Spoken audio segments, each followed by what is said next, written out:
tardes, buenas noches. Yo soy Ángel Nieto. En esos acontecimientos era secretario de Comisiones Obreras. En primer lugar, agradecer al Ateneo Republicano que me haya invitado a esta mesa y presentar este acto en homenaje a los 5 trabajadores asesinados en Vitoria. En esta mesa se sienta Agustín Plaza, ex trabajador de Corces España. En esta mesa se sienta Agustín Plaza, que fue protagonista de la lucha que llevaron a cabo y que será el que nos sitúe en aquellos terribles acontecimientos tan luctuosos. Ya sabéis que fue herido. Amigas y amigos, en estos momentos históricos que nos está tocando vivir, que nos están arrebatando las libertades, que el fascismo está a las puertas, es más necesario que nunca recordarles, porque gracias a ello gozamos de libertad en España. Pedro Mario Ocio, 27 años, Forjas Alavesa. Francisco Arnar Clemente, 17 años, Panaderías Mecánicas. Romualdo Barroso Chaparro, 19 años, obrero de Cementos Forlán. José Castillo García, 32 años, obrero obeso de Basa. Bienvenido Pereda Moral, 30 años, obrero del grupo Diferenciales. Quiero referenciar una situación de comprendamos los acontecimientos y lo que hicieron que en España hoy tenemos libertades gracias a la lucha de los trabajadores. Lo digo porque ha habido mucha gente que ha puesto en cuestión el acuerdo que hubo para conquistar las libertades democráticas. Gracias a estos compañeros tenemos hoy libertades. Por otro lado, también quiero recalcar que estamos viviendo un momento histórico muy peligroso, que quieren quitar la memoria histórica los fascistas que están a las puertas de los gobiernos. Por eso llamo a la conciencia de todos que sigamos defendiendo las libertades porque están en peligro. En este momento también es importante analizar los acontecimientos que están en el mundo sucediendo. Amigos y amigas, esto es una guerra terrible de muchas consecuencias.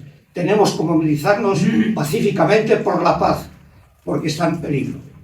Y seguidamente doy la palabra a mi compañero Agustín. Gracias. Buenas tardes.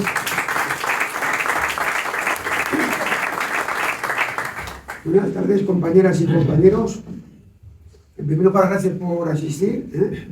Nosotros este año ha sido un año muy duro porque ha sido el 50 aniversario y hemos tenido una actividad muy fuerte porque hemos organizado muchos eventos y las instituciones nos han apoyado bastante. De hecho, para que sepáis, la manifestación del 3 de marzo de Vitoria asistieron unas 35.000 personas. O sea, la memoria histórica en Vitoria está garantizada. Hemos sido capaces, la asociación Marchó a Iru, la asociación 3 de marzo, de transmitir la memoria a los jóvenes. Y eso es muy, muy importante. O sea, yo creo que eso es la clave de una asociación de memoria histórica. Conectar con los jóvenes para que transmitan que solamente con la lucha obrera se pueden mejorar las condiciones. Y voy a explicar un poco el contexto de la época del año 76. Para que sepáis, Vitoria tenía unos 175.000 habitantes, aproximadamente. Era una ciudad joven, con mucha inmigración, sobre todo de Galicia, de Castilla y León, de Extremadura y de Andalucía poco. Entonces era una clase obrera joven, las condiciones de trabajo eran muy duras, muy duras. Para que sepáis, allá la gente vivía de pupilo que era, te alquilaban una habitación con derecho a cocina. Pero incluso trabajando en empresas como Michelin, pues no te llegaba ni para pagar el alquiler, la habitación. Entonces la gente, por ejemplo, Forjas Alavesas, que era una de las empresas que inició la huelga el 9 de enero del 76, las condiciones eran tan duras, que había una clínica que se llamaba San José, donde la mayoría de accidentes de trabajo, esa clínica la llenaba. había gente que les pasaban el hierro por la tripa, o sea, cantidad de tiros, de quemazos, o sea, era impresionante los accidentes que había en la fábrica, porque eran unos ritmos de producción muy fuertes y condiciones salvajes. No había prevención, no había nada. Eso para que sepáis un poco cómo era la vida en aquel momento, porque claro, mucha gente joven piensa que con Franco se vivía mejor, no mucha gente, una minoría. Pero por ejemplo, no dice que en aquella época la jornada anual era de 2.200 horas anuales. Los salarios rondaban 12.000 pesetas al mes. La gente tenía que vivir a base de horas extras y pluriempleo. La mujer no tenía derecho a trabajar. O sea, eran los hombres los que prácticamente estaban todo el día fuera de casa. Eso era la realidad del año 76 en Vitoria.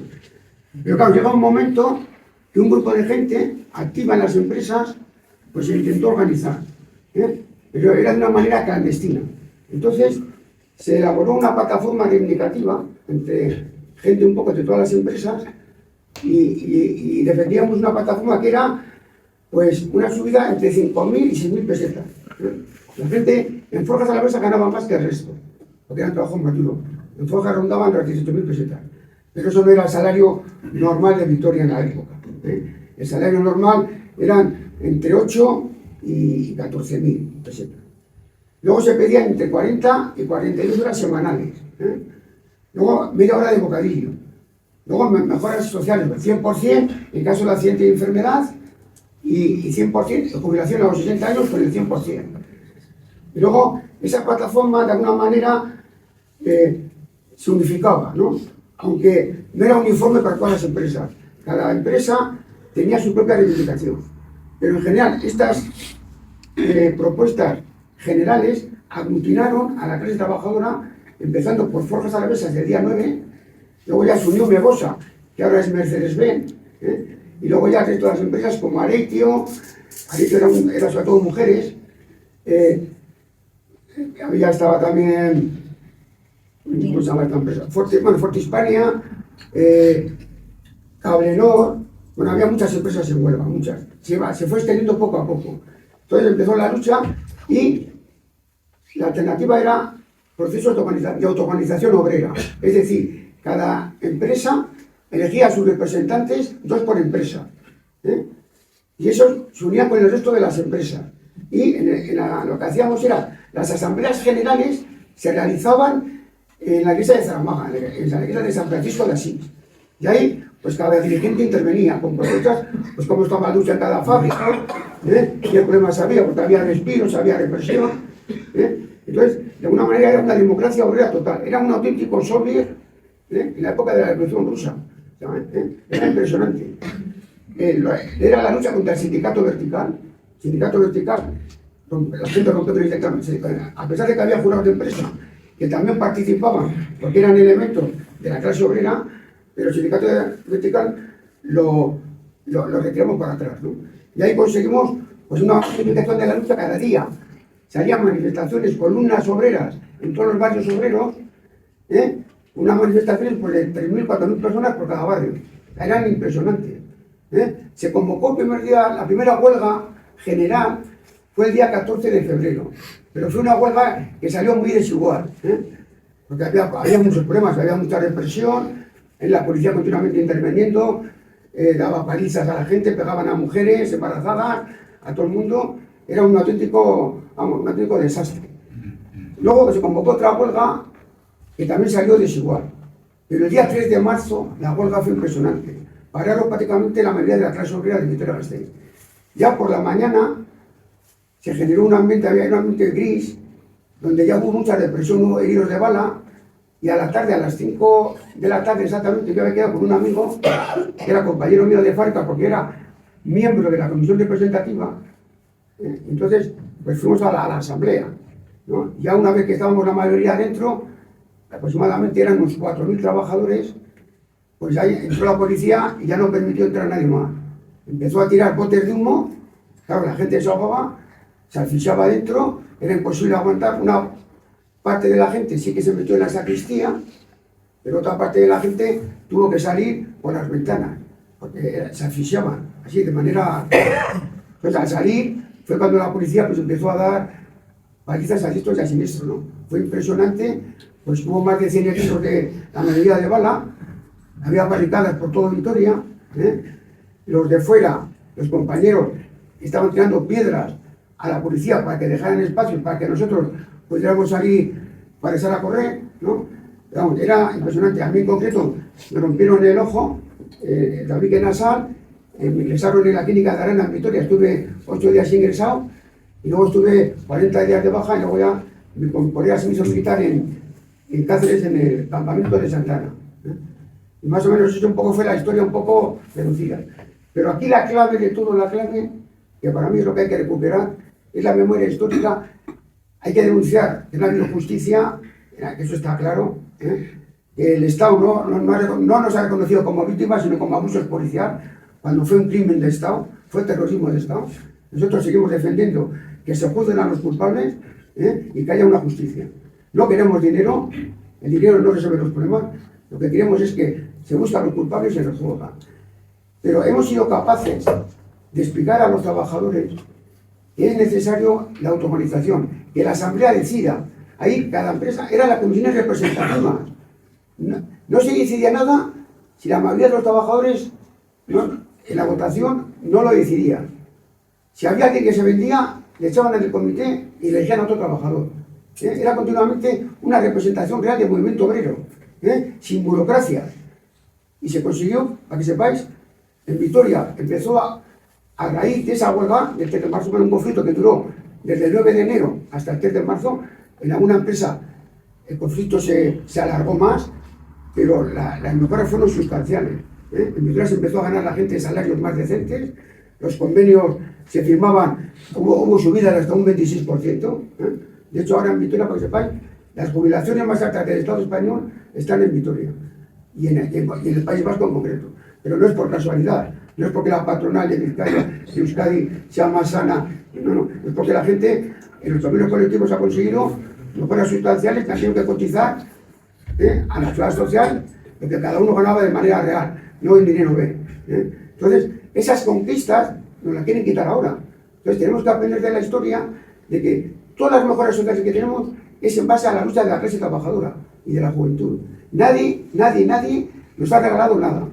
Por eso hay que aprender siempre de que es fundamental conectar con los jóvenes, darles una formación, que se creen cuadros sindicalistas y cuadros políticos para transmitir las ideas del socialismo. El capitalismo está representando ahora que son guerras, corrupción, lo que está pasando ahora en Gaza, el genocidio de Gaza, lo que está pasando en Irán. El capitalismo necesita mercados y destruye lo que haga falta y no le importa que mueran niños, ni mujeres, ni nada, con tal de arrancar más poder económico y más explotación hacia la clase trabajadora. Y tenemos que ser conscientes de que el movimiento obrero necesita un partido de izquierda sano, con un programa concreto que sea capaz de ganar a la mayoría de la sociedad. Porque el sistema capitalista está en declive. Estados Unidos está en decadencia total, está en los últimos coletazos. China le va a superar a medio plazo, porque controla el 80% de las tierras raras, donde están todas las materias primas. En la tecnología ya han conseguido grandes avances. Y lo que hay que explicar esto, que no se olvide la lucha, no solamente de Vitoria, porque hay que decir también que mucha gente no lo sabe. No solamente se luchaba por reivindicaciones laborales, se luchaba por la libertad, porque no había libertad de sindicatos, no había libertad de partidos políticos, todo era clandestino, la represión era enorme. Queríamos una libertad total y absoluta de partidos, de sindicatos, libertad de reunión, de manifestación. Eso era clave para nosotros. Era una combinación de reivindicaciones laborales y reivindicación de libertades democráticas. Y Vitoria, hay que decirlo, aunque pensan que nunca nos lo han reconocido, Vitoria ha sido clave en el proceso del cambio hacia la democracia. No la democracia que yo quería, evidentemente, una democracia burguesa, entre comillas, formal, pero que no profundizó mucho más, pero gracias a Vitoria y a 1 millón de trabajadores que en aquella época estaban en lucha. No hay que olvidar que en Madrid estaba el metro Telefónica, en Sevilla, en Asturias, en Cataluña, era 1 millón de trabajadores. ¿Qué pasó? Que Vitoria tenía miedo a expandirse, que se expandiese la lucha, y tuvieron que hacer una lección. De hecho, ellos mismos lo reconocen. Fraga dijo, hay que dar una lección a la clase obrera de Vitoria. para que no se vuelva a repetir la situación. Entonces tiene una paliza tremenda. De alguna manera sí que lo consiguieron, aunque también es verdad que Vitoria pues, fue el avance del movimiento obrero, la vanguardia de la clase obrera a nivel del Estado. Y eso hay que agradecer a la lucha de la clase obrera conjunta, inmigrantes y autóctonos. Porque aquí muchas veces nos olvidamos que allá la mayoría eran inmigrantes. O sea, no hay que olvidar que ahora también hay inmigrantes. Y a veces nos olvidamos de esa gente. Euskadi es lo que es gracias a los autóctonos de la inmigración que vino de Castilla, de Galicia y de Extremadura. Por eso ha crecido tanto el País Vasco. Y luego también otra cosa muy importante, nosotros en Vitoria hemos sido capaces, nosotros la asociación, para que sepan, la creamos en el año 99. Y bueno, de alguna manera hemos mantenido viva, hacemos visitas guiadas en Vitoria, van a colegios, igual cada año hacen visitas, 3.000 visitas, 3.000 personas visitan el 3 de marzo. Hemos hecho una guía concreta, y luego también hay que destacar una cosa, el papel de la mujer en el momento, en el 3 de marzo en Vitoria, fue clave, porque se consiguió cajas de resistencia, se iba a todas las empresas que no pagaban, porque no todas las fábricas estaban en lucha, se recaudaba ese dinero y luego se daba a la gente más necesitada para mantener la huelga, porque había gente que lo estaba pasando muy mal. Las mujeres cogían alimentos, iban por los comercios pidiendo alimentos para un poco para cubrir las necesidades de los huelguistas.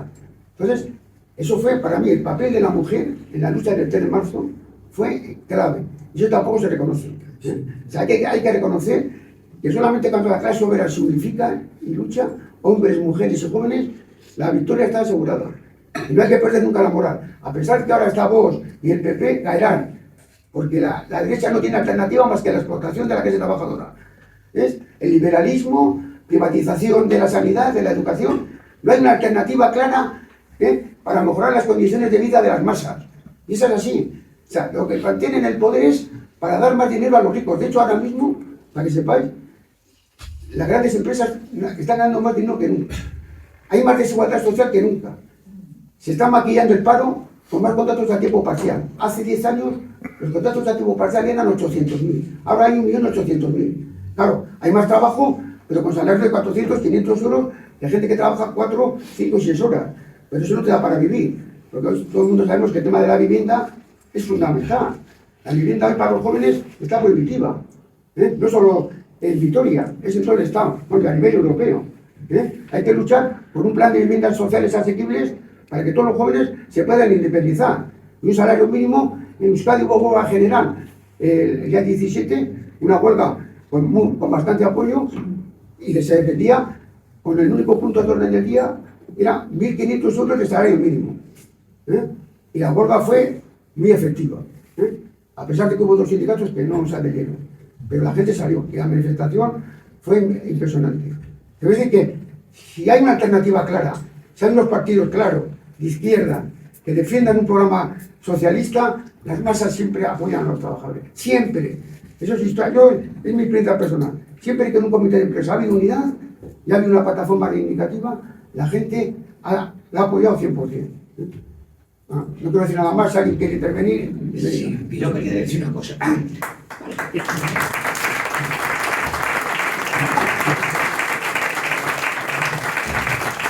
Porque me lleves un recuerdo de Valladolid. En aquellos días, en las fábricas hubo paros parciales, asambleas, hubo en las iglesias también, en la universidad, los intelectuales, los movimientos sociales, o sea que hubo una solidaridad con vosotros, una que te parezco la idea que es Valladolid. Muchas gracias, es buena idea saberlo para explicarlo cuando vaya a Vitoria y decir que Valladolid también jugó un papel relevante. Bueno, todo el mundo está en Roma, hay datos que hubo mucha represión en Roma, muy herido en Roma, y en Roma también hubo una concentración en apoyo al 3 de marzo de Vitoria. O sea, yo creo que se extendió Europa, donde se pudo, se movilizó, porque esto era ya una situación ya que no daba de más, era gravísima la situación. Pero hay que tener confianza en el movimiento obrero, porque más tarde que temprano, o más temprano que tarde, la gente saldrá a la calle convencida, porque no nos queda más remedio. El capitalismo necesita exportación, ganar más dinero, no se conforman con... quieren más, quieren privatizar la sanidad. ¿Tú sabes lo que supone para una casa cualquier operación ahora mismo?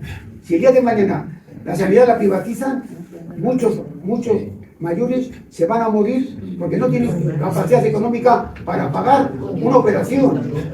Eso es lo básico. Si no somos capaces de defender la sanidad, la educación y la vivienda y los cuidados de mayores, no porque yo sea mayor, sino porque hay que potenciar eso. Y es así de claro. Tenemos que ser claros. O sea, no hay que... y por eso la memoria, cómo se organiza la gente, siempre hay que explicar a la gente que hay que dar participación a la sociedad.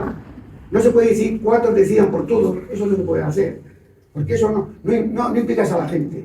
Yo en mi experiencia, yo he estado muchos años en el comité de empresa, he sido portavoz del comité de empresa de una empresa de química, que nos lleva los quintos. Nosotros las plataformas reivindicativas las metemos a la Asamblea General de la fábrica. Cuando había una información que ya era con la empresa, que era necesario, que veíamos que era una información sólida, Asamblea. Cuando era la oferta definitiva, Asamblea. Esa tradición se mantiene todavía en Euskadi. Y el convenio se firmaba si la mayoría de los trabajadores lo decidían. Y eso ahora se mantiene. Y eso es muy positivo. Porque si no hay implicación, si quieres convocar una huelga, la gente no sale. Para que la gente responda en una huelga, tiene que haber implicación. Y participación activa. Y esa es la clave. Está todo inventado ya, ¿no? Hay que leer a Marx otra vez. O sea, mucha gente piensa que Carlos Marx es más actual que nunca en otro momento. Os lo digo sinceramente, yo cada vez que le leo me quedo asombrado. Ese personaje. Cuando le lees. Bueno, pues se abre este debate, si queréis hacer preguntas o... Creo que de los presentes aquí, quitando el ponente, no sé si hay otro igual que yo, porque somos los únicos que estuvimos allí ese día, día 3.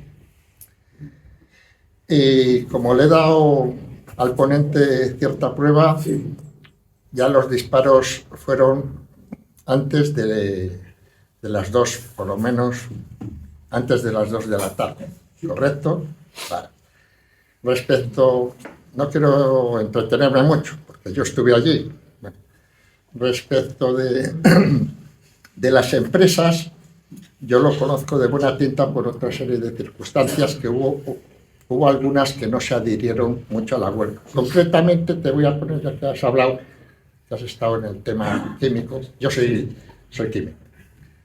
Te voy a hablar de laboratorios de galvanotecnia Sánchez Bueno. Esos no se adhirieron a la huelga. Te lo digo yo porque yo tenía una amistad allí y eso. Y por lo que exceso, como hayan salido un par de declaraciones del único ser vivo que hay, que es Rodolfo Martín Villa, como castellano-leonés, es una vergüenza, lo digo para los castellano-leoneses, que cuando este año, el día 23 de abril, vayamos a Villalar, veamos un medallón que pone Rodolfo Martín Villa, ministro de la Gobernación. Simplemente eso. Voy a comentar una cosa muy interesante. En el año 72, Michelin, una huelga de un mes muy dura. De hecho, una señora que estaba en un balcón le tiró un tiesto a la policía y la detuvieron. O sea, pero fue una huelga durísima, con una represión muy fuerte. Ya en el año 72 empezó a despertar el movimiento obrero en Vitoria. Porque el movimiento obrero en Vitoria era muy joven. O sea, no era como en Vizcaya, porque en Vizcaya los sindicatos, UGT y comisiones, tenían mucha fuerza de la época de Altos Hornos, de las minas. Pero es que en Vitoria era un movimiento obrero joven, no estaba manipulado ni mal. O sea, era un movimiento obrero sano, joven, que quería luchar. Entonces, eso fue muy importante, porque a veces el contexto es importante, ¿eh? O sea, hay que explicar todo bien. Posiblemente igual en Vizcaya esta huelga no hubiera salido, porque los sindicatos lo hubieran contenido. Sin embargo, ahí no pudieron contenerla. Bueno, sobre eso sí que te tengo que dar una anécdota. Yo tuve que ir a la sede mía. Bueno, yo trabajaba entonces en la autopista vasco-aragonesa. Mi empresa se llama Laboratorios de Ensayo e Investigación Industrial Leandro José Torrente. Bueno. Te voy a hablar de diciembre del año 1975.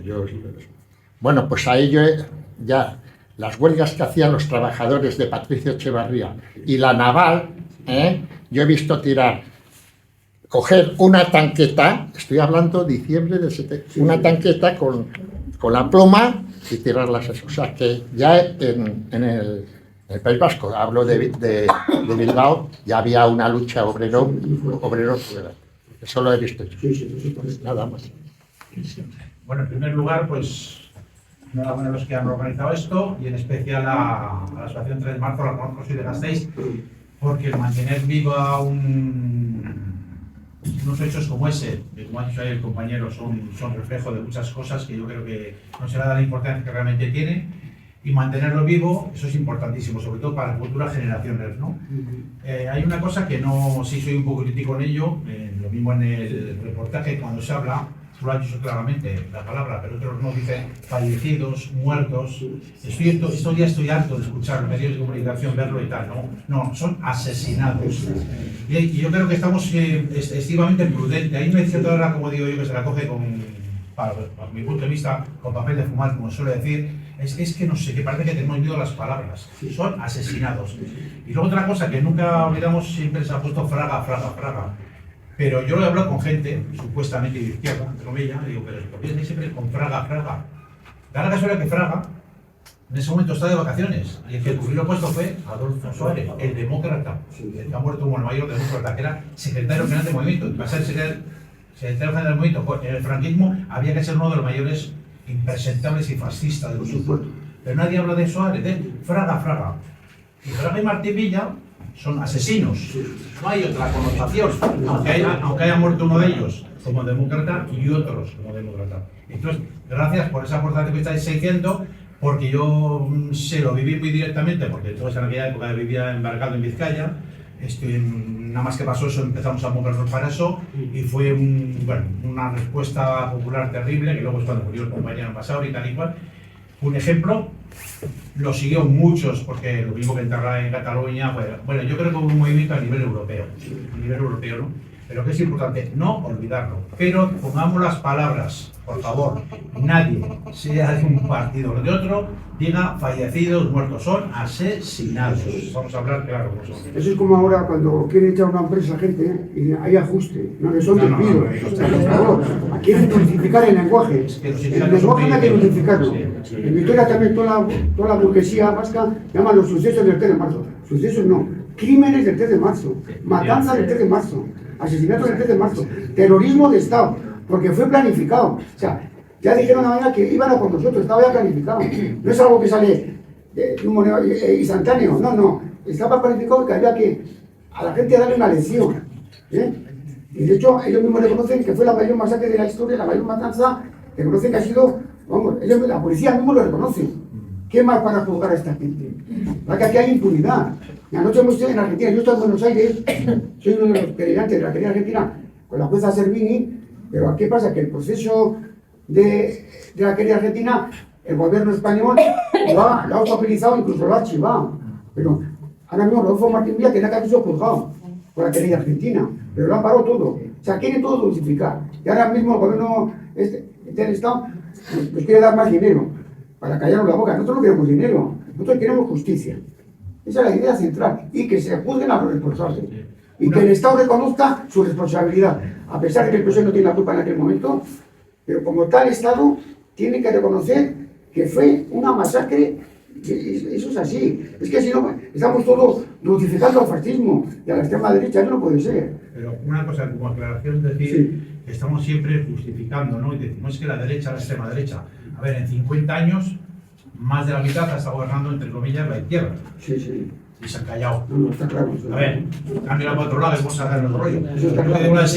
Vamos a hablar que aquí vamos a repartir las culpas, ¿eh? Sí. No es, y lo que se ha conseguido ha sido por la presión de las asociaciones memorialistas que han presionado continuamente para hacer una ley de memoria histórica decente. Lo que pasa es que la ley de memoria histórica deja muchas cosas en el vacío. Por ejemplo, la ley de secretos oficiales del año 68 era franquista y no la han derogado. O sea, es que han dejado muchos temas de la época franquista. Entonces, para ir avanzando, tenemos que hacer una ley de memoria democrática auténtica que resuelva el problema de fondo, no parcheando. ¿Sabes qué pasa? Que la socialdemocracia quiere contentar a todos, a los ricos y a los pobres.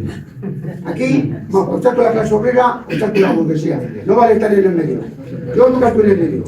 Yo sé que decimos que contra los partidos, pero me posiciono con la clase obrera. Cueste lo que cueste. Contra la guerra y contra el sionismo y contra el nazismo. Y esa es mi posición. A uno le gustará más y a otros menos, pero me da igual.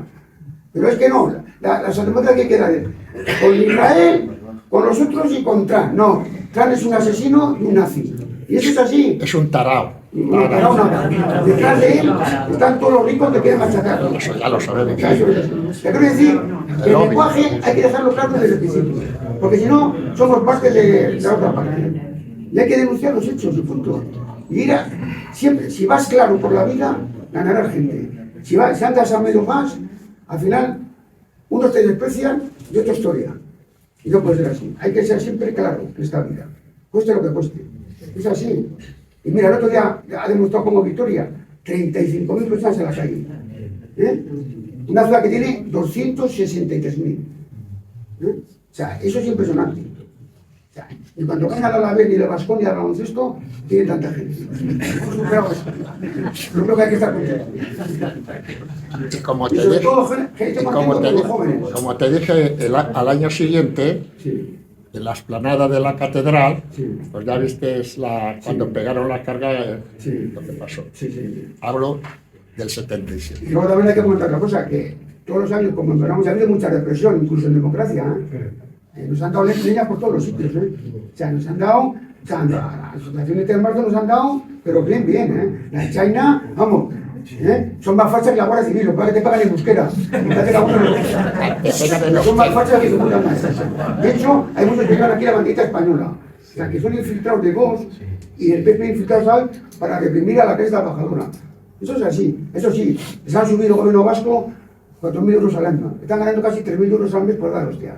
Mientras un albañil que arriesga la vida gana 1.500. ¿Qué le parece?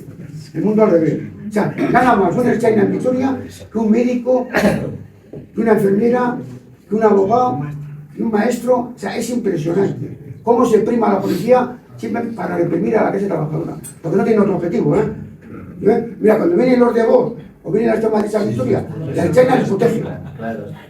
Le da un cordón, les protege a la China y da hostias a los jóvenes que se enfrentan con los fascistas. Porque al fascismo no hay que combatir con palabras, hay que combatir en la calle. Eso es así de claro. ¿Alguna pregunta más? Dos preguntas breves. ¿Podrías hacernos una cronología breve de la experiencia personal que tuviste tú el día 3 de marzo en los acontecimientos famosos? Y una curiosidad, Vitoria es la ciudad con más zonas verdes de todo el Estado español, creo. Eso también es consecuencia de la lucha obrera. Sí. Vitoria en aquel momento, en el 76, tenía un movimiento vecinal muy fuerte. Para que sepáis, ahora la gente joven piensa, pues tenemos centros cívicos, pero 12 millones de euros, centros cívicos impresionantes, con piscina, salas de prensa, bibliotecas, ludotecas, canchas de baloncesto, canchas de fútbol sala. O sea, te quedas alucinado. Yo vivo en Salburgo, en Barrio Nuevo, a 100 metros de mi casa tengo un centro cívico que ocupa muchísimo. Pero eso es consecuencia de la lucha vecinal de los años 70 y 80. Claro, había decía que es que Puerta era muy bueno, era del PNV, el alcalde de Puerta, pero no que era bueno, es que la presión de la sociedad y de la clase obrera tuvo que hacer concesiones. Una de las luchas del 3 de marzo, una de las ventajas es todas las prestaciones sociales. Aquí nosotros tenemos rentas, el ayuntamiento tiene ayudas para muchas cosas, tiene prestaciones de todo tipo. A nivel de barrio, pues tenemos guarderías infantiles gratuitas, o sea, tenemos muchas mejoras sociales, muchas. Vitoria posiblemente sea del Estado español la ciudad que más invierte en mejoras sociales, pero no por casualidad, es por la presión social. Es decir, que todas esas ventajas que tenemos ahora, que nos quieren quitar, una parte, igual que en Vitoria de momento estamos capaces de mantenerlo. El tranvía, nosotros tenemos la tranvía en Vitoria y lo hemos conseguido unos tranvías en un barrio, es impresionante. El tranvía, está la gente loca con ello, porque los barrios están conectados con el centro. Yo, por ejemplo, en 10 minutos estoy en el centro. O sea, y estoy a 2 kilómetros del centro, andando. Te voy a decir que todas esas mejoras es fruto de la lucha anterior. Por eso mucha gente, a la gente joven, cuando entra, joder, 805, oye, chaval, esto es de atrás, igual que cuando ahora un chaval en Mercedes entra a Mercedes y gana 2.000 euros. Y piensa que eso viene del mar, como que viene del cielo. No. Los de Mercedes ganan 2.000 euros porque ha habido mucho despido, mucha lucha obrera, mucha huelga, y esas son las consecuencias de que ahora tengan salarios decentes. Igual que en Michelin. En Michelin hay trabajos que ganan 2.000 y se jubila, hay mucha gente que se jubila con la pensión máxima. Pero no es por casualidad. En Michelin hubo una huelga de 2 años en la lucha en contra del cuarto equipo. 2 años, parando los sábados. Manifestaciones impresionantes todas las semanas. O sea, todo que... Por eso a la gente hay que decirle, todo lo que tenemos ahora, todo, mucho o poco, si no lo defendemos, nos lo quitan. Porque el objetivo es privatizar, dar negocio a sus amigos. Cuando pide el gobierno vasco transferencias a Euskadi no es para mejorar nuestras condiciones, es para hacer negocio de las transferencias, para privatizar y dar dinero a los de siempre, a sus amiguetes. Es así, el PNV es pura corrupción, pura corrupción. Lo que pasa es que lo hacen más fino que los del PP, pero son igualitos. Y luego el tema mío personal es que, bueno, yo trabajaba en una empresa de unos 100 trabajadores, yo era ajustador, la empresa se llamaba Forte Hispania, y hacemos máquina de herramienta para ajustar acero. Yo era joven, yo estudié en Diocesanas, hice formación profesional, hice automovilismo, pero como en aquella época era difícil encontrar trabajo, pues me metí a ajustador, porque como eran de los 4 años que dabas en formación profesional, 2 dabas ajuste y tornero. Pues me metí de ajustador y estuve 2 años antes de la mili. Pero justo pues salí en ese conflicto, pues hubo una votación y salimos 3 jóvenes, yo tenía 20 años, en el 76. Y ahí salimos 3 y nosotros íbamos a las reuniones en representación de Forte Hispania. Nosotros logramos parar en las huelgas generales. No fuimos capaces de, a pesar de que insistíamos de hacer asambleas para parar la fábrica, no lo conseguíamos. Había miedo y fue difícil. Pero las huelgas que se convocaron, paramos los 3 días. Y ahí pues yo participaba mucho. De hecho, yo era de los... Hasta que también pilló muy joven y no hablaba al inicio de las reuniones clandestinas que se hacían, yo escuchaba, porque yo estaba un poco aprendiendo, tomando conciencia de clase, porque yo era salía de la formación profesional, no tenía ni idea del sindicalismo, ni del marxismo, ni de nada. Entonces, para mí eso fue la mayor escuela que he tenido. Yo, gracias al 3 de marzo, tengo la conciencia obrera que tengo ahora. Y eso me ha permitido pues, mantener las ideas. Y Vitoria, una capa importante, hay mucha gente como yo, y más radicales que yo, hay de todo. Pero me refiero que el 3 de marzo ha sido la escuela mayor de la clase obrera en los últimos 50 años.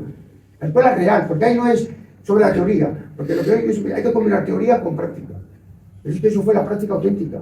Pero eran soviets, la gente iba allá, hablaba pum pum, el otro. En mi empresa pasa esto, han despedido a este trabajador, la empresa está machacando. O sea, era un soviet en una ciudad pequeña. Si eso hubiera sido en Madrid, pues posiblemente hubiera tenido más capacidad de extensión de la lucha. O sea, fue impresionante. Eso es, de hecho, hubo mucha gente, hubo un historiador inglés que le pidió allá y el tío se quedó impresionado. Y estos son los soviets, él no lo reconocía. O sea, a mí me pidió muy joven, reciente. Entonces, bueno, para mí fue una escuela, te digo. Entonces, pues eras muy novato. Pues bueno, entre una cosa y otra, pues fue tu escuela. Luego ya cuando vienes de la mili, ya empecé a trabajar en el Río Tinto, ya me metí en el comité de empresa y ya empecé ya a acumular experiencia y he llegado a ser un cuadro sindical. He estado en ejecutivas del sindicato a nivel de Euskadi. He sido un tío más o menos relevante en Euskadi en el tema sindical. Y luego, pues el 3 de marzo, pues también sigo en vigor. Soy también presidente de la Sociedad Universal Burúa. He hecho también en la universidad esas conciencias humanas en la Universidad del País Vasco. Bueno, han metido en muchos líos, en cultura y en pequeña, sobre todo en cómo dar leña a la patronal. Yo eso tengo en la escuela, claro. Todavía estoy jubilado, me llama la gente, porque llaman al sindicato y no se hace ni caso. Me llaman a mí para decir qué tienen que hacer cuando hay una huelga o cómo hacer las cosas. De cómo hacer los piquetes, cómo pisar a la pedra. O sea, todavía está pasando ahora. Que me llamen a mí, que llevo fuera de la empresa hace 7 o 8 años, estoy fuera de la empresa. Fuera de mi trabajo. Pero me llaman porque confían en mí, han hecho muchos años conmigo, y los sindicatos les tienen abandonados ahora. Pero es así, al final, te pillas en una época joven, tomas la conciencia obrera, eso es fundamental. y ahí la mantiene siempre, porque al final, si estás siempre ligado al movimiento obrero, es muy difícil abandonar la lucha de clases. O sea, el tema es cuando una persona se eleva, es como los políticos, tú puedes ser un tío muy sano, pero si ganas 5.000 euros al mes, si vives en hoteles de 5 estrellas, si estás todo el día comiendo a la carta, si estás para aquí y para allá, pues te degeneras. Eso es así, porque te aíslas del movimiento. ¿Qué es lo que quiere la burguesía? La burguesía te paga bien a ti. ¿Por qué los dirigentes cobran bien? Porque quieren ganarlos a su parte. Eso es así. Porque una parte de la aristocracia obrera, los que ganan bien, están siempre a favor de no hacer nada. Pues porque les pagan bien, porque siempre tienen una parte, hay que tenerlos contentos. Pero eso, nunca hay que olvidar que sus orígenes, mis padres son de la Puriega, de Burgos, mi padre es de Bilbao. Fueron a Vitoria, somos inmigrantes.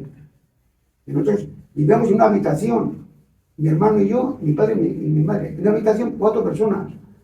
Mi padre tuvo 3 accidentes de trabajo gravísimos, de morirse. O sea, entonces, eso te queda. Mi madre limpiaba escaleras para poder sostener la familia. Eso no se olvida nunca, no hay que olvidar nunca tus orígenes. Por mucho que yo ahora estoy muy bien, pero eso no significa que esté bien, hay que abandonar tu clase. Nunca hay que abandonar tu clase. Estés bien, medio bien o medio mal. Tu clase es tu clase obrera, los orígenes son obreros y hay que luchar por un mundo mejor. Porque nunca en la historia ha habido tanto medio económico, tanta tecnología, para que el mundo acabe con el hambre, la pobreza y la miseria.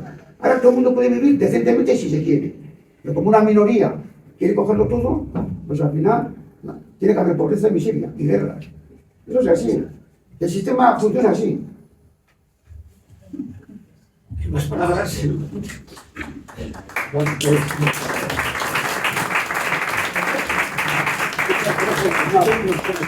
hecho una escuela de conocimientos muy interesante. Gracias por la presentación, que ha sido maravilloso y hemos aprendido mucho. De todas maneras, hay que recordaros una cosa, que luchasteis y seguís luchando. Porque cuando haya un problema con los jubilados, los primeros que salís sois vosotros en Bilbao, en Euskadi. Estamos allá.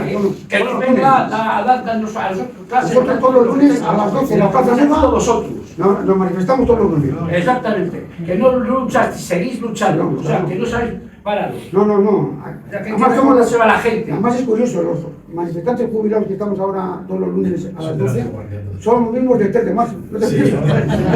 Los mismos. Hemos ganado algunos, pero los mismos. Bueno, y no te quejes que quieras o no, todavía en Euskadi, entre los jóvenes hay mucha conciencia. Sí, Pero mucha. Hay movimiento. Ahora mismo hay una decisión de Bildu, que se llama GKS, que es un movimiento socialista. El otro día una mañana antifascista en Bilbao, 15.000 tíos, pero no 15.000 jubilados, 15.000 jóvenes.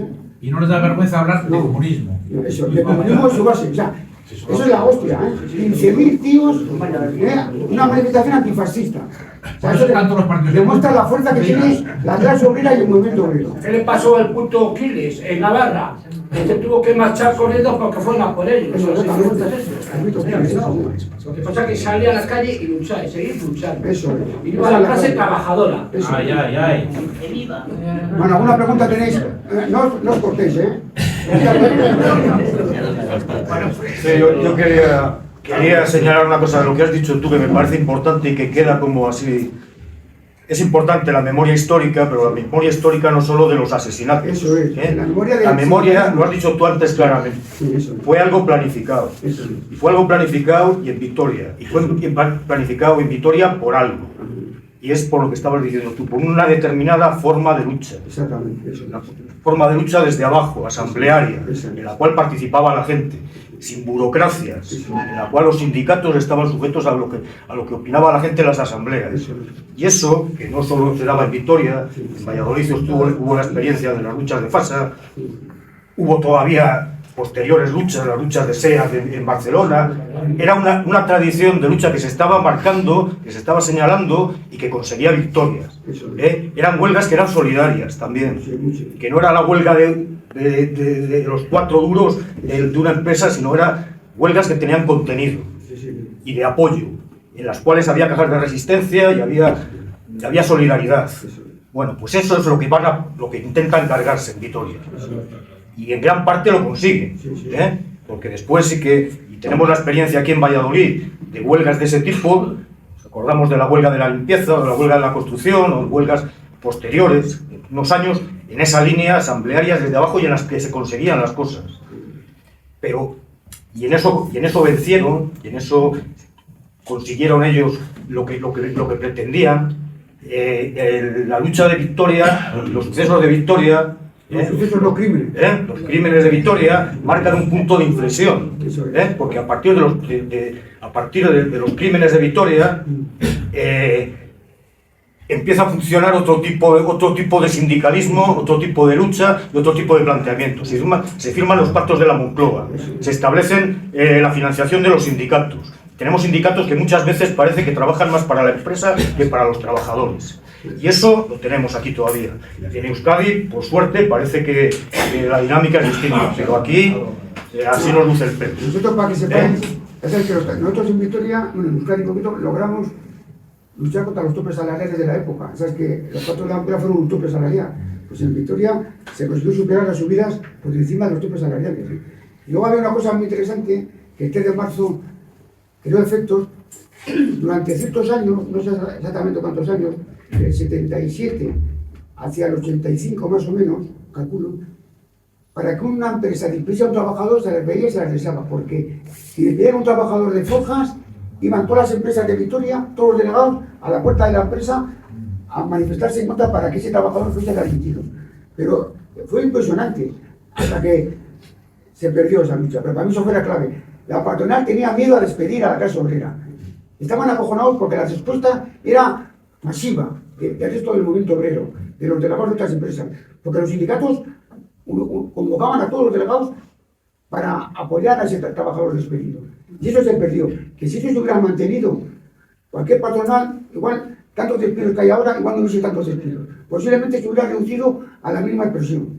Pero eso se perdió. Ha habido luchas que hay que recuperar.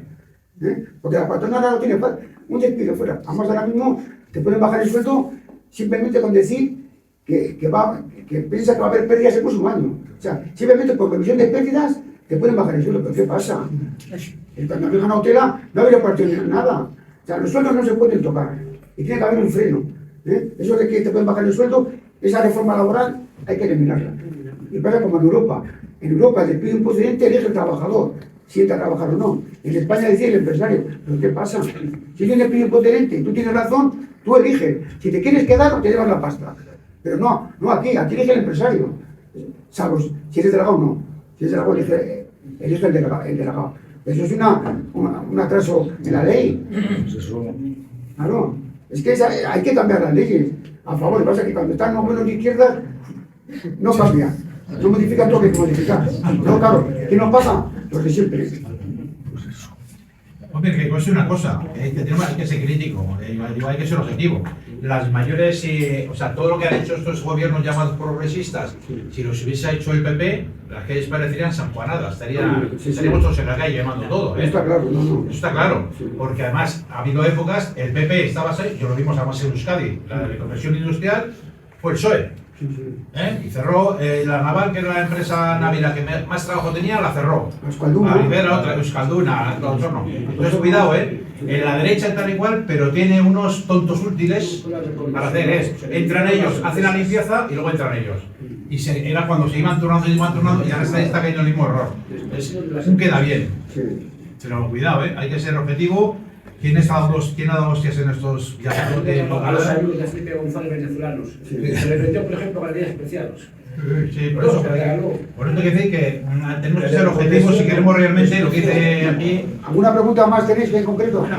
Yo quería decirle, abundando un poco lo que dice el compañero Nieto, que se lleve usted un recuerdo que en Valladolid, recuerdo a alguien me contó que está totalmente informado, que Forjas Alavesas vino a Valladolid con la intención de aprender cómo se organizaban los piquetes, las huelgas y tal. Conclusión, este mensaje para que se le lleve usted a los compañeros. Valladolid había una organización obrera, indudablemente que la había. Sí, La hubo, sí. Sí. La hubo, sí. Por supuesto. Siempre hay, donde hay obreros hay movimientos. Una huelga de hambre de casi 2 metros del comité de Cipisa. Si te acuerdas. El comité de Cipisa, una huelga casi 2 metros de hambre. De los 92. Bueno, una... Muchas gracias de nuevo otra vez y No, Agustín, hay que aprovechar, porque estos debates no los tienes todos los días. Joder, siempre que haya, hay que buscar el debate, las aportaciones, ¿eh? Es así, porque en el momento aprendes de la práctica y de la teoría aquí. Yo aprendo más en una reunión de esta que con cuatro burócratas por ahí ando, porque a veces estoy por ahí con concejales que estoy defendiendo el barrio que me pone, no, y dan pena. No saben hacer algo con un vaso. Me cago en pena. Pues aquí, yo estoy aquí con mi clase, me siento vinculado al movimiento obrero y aquí estoy en mi salsa. Cuando estoy por ahí con algunos dirigentes, da pena, pero pena, sobre todo con el PNV da pena.